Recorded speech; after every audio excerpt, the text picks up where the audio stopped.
Sekretaris Daerah Provinsi Riau Haryanto langsung membuat video klarifikasi setelah anaknya viral di media sosial menggelar pesta ulang tahun mewah di sebuah hotel di Jakarta. Haryanto berdalih pesta ulang tahun anaknya diselenggarakan di sebuah toko, bukan hotel. Dilansir dari Tribun Wow, kini netizen menyoroti perkataan pembawa acara atau MC dalam video pesta ulta anak Haryanto yang viral. Dalam video yang beredar di awal acara, sang MC tampak menjelaskan bahwa pesta ulang tahun anak Haryanto digelar di Hotel Ritz-Carlton, Jakarta. Sebagai informasi, Mutiara 88 yang sempat diucapkan oleh MC adalah ruangan meeting atau meeting room yang berada di Ritz-Carlton.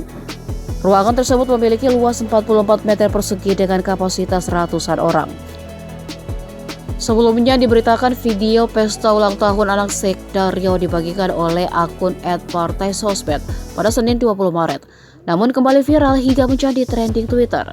Akun tersebut juga menyindir pengakuan Haryanto terkait tas bermerek milik istrinya yang disebut hanya KW.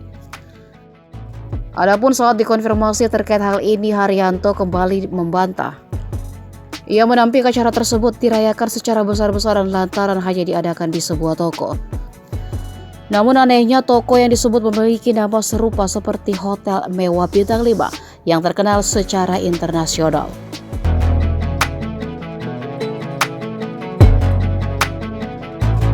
Ya pinginlah bukan di besar-besar di toko kok, di satu salah toko, tapi namanya di Ritz-Carlton, umur 17 tahun. Selamat datang di Mutiara 88 Hotel Ritz-Carlton, Jakarta. Welcome to Amelia Sweet 17th birthday party. Hi Abel, happy birthday.